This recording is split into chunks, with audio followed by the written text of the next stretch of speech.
Bonjour.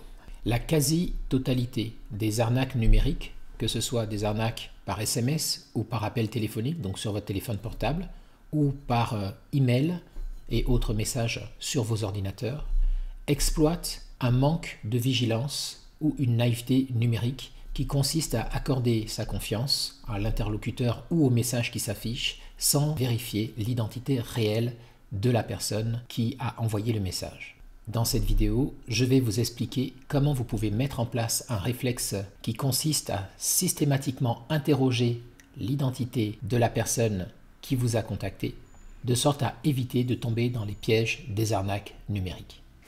Une arnaque numérique suit toujours les 3 étapes suivantes. Premièrement, vous faire peur en vous alarmant via un message par SMS. Par SMS, ça va être votre colis est bloqué à tel endroit. Par appel téléphonique, c'est votre banque, soi-disant, qui vous appellerait pour vous dire qu'il y a eu des transactions frauduleuses sur votre compte bancaire. Mais ça peut être aussi par email. Par email, vous allez recevoir un email qui vous dit que vous n'avez pas payé telle amende ou telle autre facture et qu'il faut absolument régler maintenant, sinon tous vos biens seront saisis. Bref, la première étape, c'est de vous faire peur et de vous alarmer. Dans cette étape, l'identité de la personne qui vous envoie est une identité usurpée. Par exemple, quand il s'agit d'amendes, c'est soi-disant le site entaille.gouv.fr, responsable donc de la gestion des amendes routières, qui vous a écrit. Si c'est pour un problème d'impôt non réglé, ça sera soi-disant le service des impôts, impôts.gouv.fr, qui vous aura écrit. S'il s'agit de votre banquier qui vous appelle, la première chose que la personne va faire, c'est s'identifier comme étant le responsable chargé clientèle de votre banque. La deuxième étape, c'est de créer une situation, un sentiment de panique chez vous et une urgence à agir tout de suite. Donc là, la gravité de la situation va être décrite par l'interlocuteur, par le message, par le SMS ou l'email. Soit vous serez menacé de passer à l'acte tout de suite, sans quoi vous auriez des conséquences graves, soit si vous ne passez pas à l'acte, votre ordinateur va être complètement bloqué, des photos de vous vont être publiées ou vos biens vont être saisis parce que vous n'avez pas réglé telle et telle facture. Donc, deuxième étape, c'est instiller ce climat d'urgence et de peur. Et la troisième étape, c'est soit de vous proposer une solution opportune en vous disant « ne vous inquiétez pas », c'est souvent en même temps en vous rassurant mais en vous disant qu'il faut agir vite, que l'interlocuteur, s'il est au téléphone, par exemple si c'est votre fameux chargé de clientèle bancaire, va vous dire ne vous inquiétez pas, là on vous appelle parce que la situation n'est pas encore tragique, on va pouvoir régler ça, mais j'ai besoin de votre aide. Et c'est là qu'il va solliciter une action de votre part ou une information de votre part supplémentaire, par exemple veuillez me confirmer votre numéro de carte ou d'accès à votre compte, ou si c'est un email, on va vous demander pour débloquer le colis, veuillez cliquer sur le lien qui est ici pour débloquer, ou si c'est par rapport à une amende, on va vous demander de cliquer sur le lien suivant pour régler l'amende en question. Dans tous les cas, on va, dans une troisième étape, vous demander de poser un acte et cet acte-là, ça consiste soit à cliquer sur un lien, soit à donner des informations confidentielles, soit, si on est au téléphone, dans ce cas-là, à fournir ces informations de façon orale.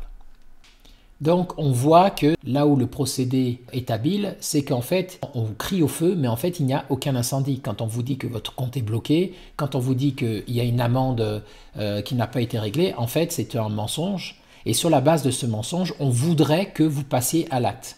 Donc en réalité, il n'y a strictement rien qui s'est produit jusqu'à ce que vous fassiez le geste de cliquer sur le lien, jusqu'à ce que vous fournissiez ces informations en ligne ou que vous cliquiez pour payer ou acheter le produit qui est proposé comme solution. Alors maintenant, comment faire la part des choses, me direz-vous, entre les bons messages qui vous alertent et les messages qui sont des faux? Si vous recevez de la part, soi-disant, des impôts, de la CPM, de la CAF, de votre banque, un email, un SMS ou même un appel pour vous demander des informations confidentielles sur votre situation pour régler quelque chose, partez du principe qu'il s'agit d'une fraude, tout simplement et systématiquement. Donc dans tous les cas, sachez que ces autorités-là, ces fournisseurs-là ne communiqueront jamais avec vous uniquement par SMS, encore moins par mail et surtout en termes de paiement, ça ne se passerait jamais comme ça. Donc, soyez très vigilants et attentifs et vous pouvez donc systématiquement exclure tous les mails, tous les appels téléphoniques et tous les SMS qui vous demanderaient de la part donc de fournisseurs qui vous demanderaient soit des informations, soit de cliquer, soit de payer quoi que ce soit.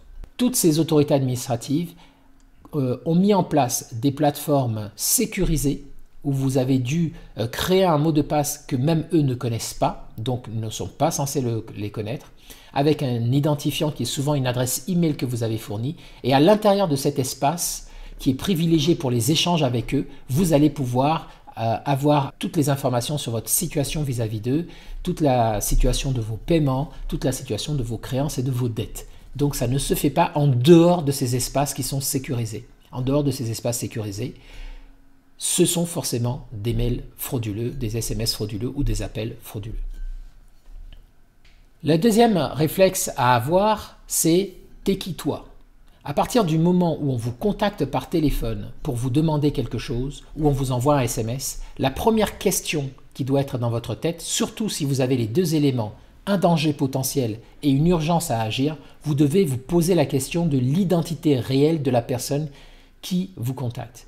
Donc, systématiquement, si jamais c'est un proche qui vous demande via WhatsApp de modifier son numéro de téléphone ou de lui envoyer de l'argent ou de faire quoi que ce soit, commencez par téléphoner à prendre contact directement avec la personne pour entendre sa voix, plutôt que d'échanger par SMS avec elle en disant « Ok, j'ai bien noté que tu avais changé de téléphone et je vais supprimer le téléphone pour mettre le nouveau numéro de téléphone. » Donc vous appelez la personne et vous vous assurez que sa voix est bien la voix de la personne à qui vous attendez à parler.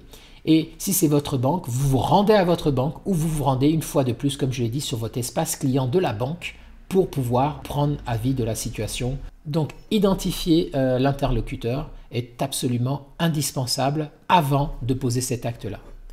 Le premier réflexe à avoir pour stopper la plupart des arnaques numériques consiste à contrôler systématiquement l'identité de la personne qui s'adresse à vous pour vous demander quelque chose et enfin à vous rendre sur les espaces numériques qui sont faits pour ça, de sorte à communiquer via ces espaces sécurisés et protégés avec les personnes qui sont vos créanciers ou vos débiteurs.